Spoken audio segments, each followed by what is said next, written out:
Thomas was at the junction when Gordon shuffled in with some freight cars.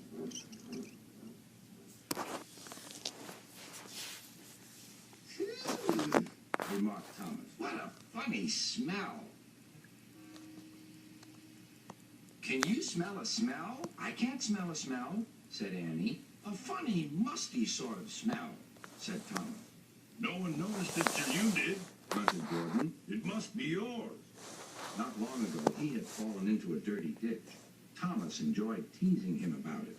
Annie, Clarabelle, do you know what I think it is? It's ditch water.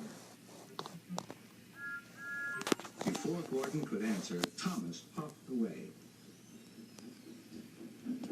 Annie and Clarabelle could hardly believe their ears. He's dreadfully rude. I feel quite ashamed.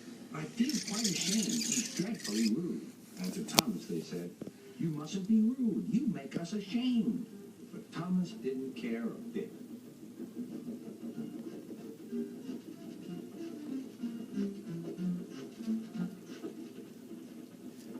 That was funny. That was funny, he chuckled. He felt very pleased with himself. Annie and Clarabelle were deeply shocked.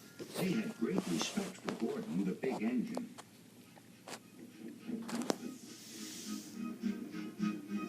Thomas left the coaches at the station and went off to a mine for some cars. Long ago, miners digging for lead had made tunnels under the ground. Their roots are strong enough to hold up cars, but not the weight of engines. A large notice warns them not to enter the area. Danger! Engines must not pass this board.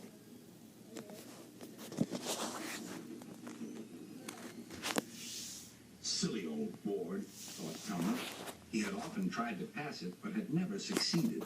But this morning he had made a plan. The fireman went to throw the switch. Now for my plan, thought Thomas. Bumping the cars fiercely, he jerked his driver off the footplate and followed them into the siding. Come back, yelled his driver. Fire and smoke, said Thomas. I'm sunk. And he was. Oh dear, he said, I am a silly engine. And a very naughty one, too. I saw you, said Sir Topham Hatt.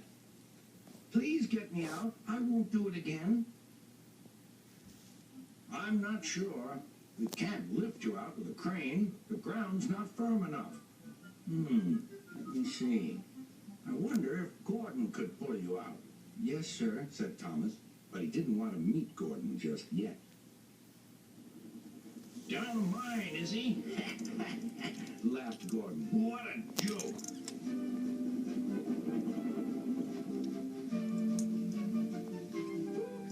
Little Thomas, we'll have you out in a couple of bucks.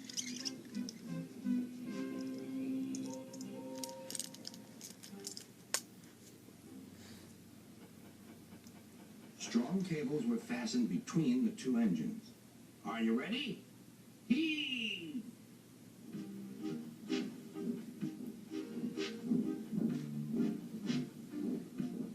It was a lot. I'm sorry I was cheeky, said Thomas. That's all right, Thomas. You made me laugh, replied Gordon. I'm in disgrace. So am I, said Thomas. Why, so you are, Thomas. Shall we form an alliance? You help me and I'll help you. Right you are, agreed Thomas. Good. That's settled, grumbled Gordon. And buffer to buffer, the Allies puffed home.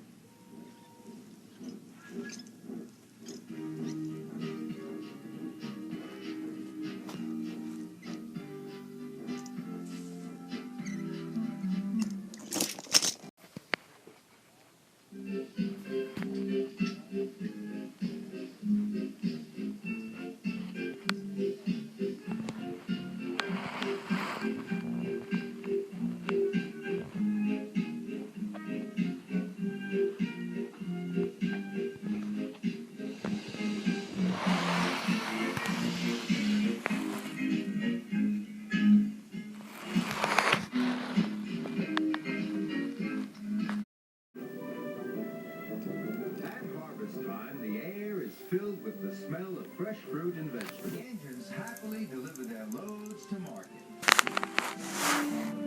One day, mist and rain swirled down Toby's line.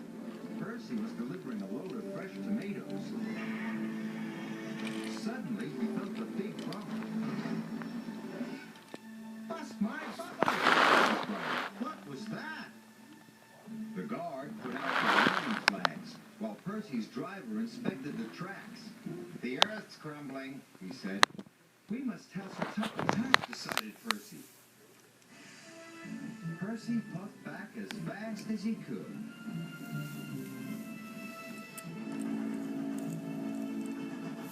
News!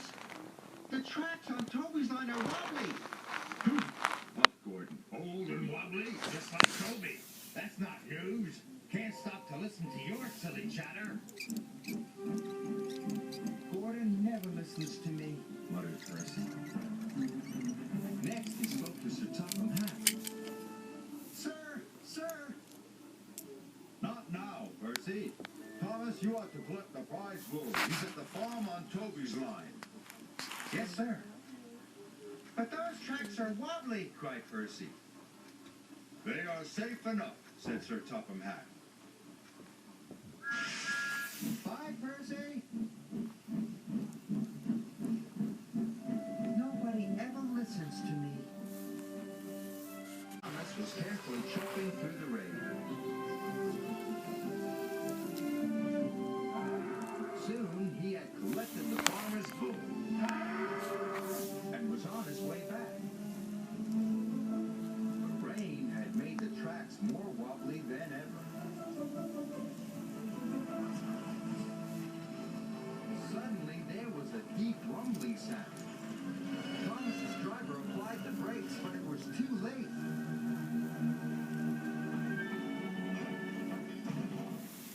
Cinders and ashes, cried Thomas. We're stuck. And they were.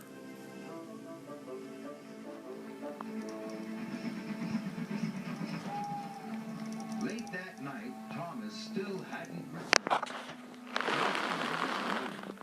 Thomas is in trouble, he said. Gordon and James took no notice. What is Up Gordon. Fussy funnel, said James. Please, he asked his driver, can we find Thomas? Right away, said his driver.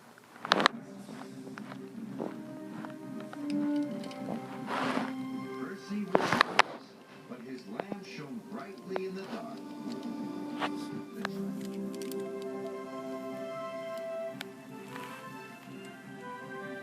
Percy, cried Thomas. Thomas was very happy to see his friend. I'll have you out of there in no time, said Percy. Percy puffed and pulled and pulled and puffed. And finally, Thomas and his driver were free. Oh, thank you, said Thomas. I'm glad to be useful, smiled Percy. So the track was cleared. Then Percy and Thomas made their way back home.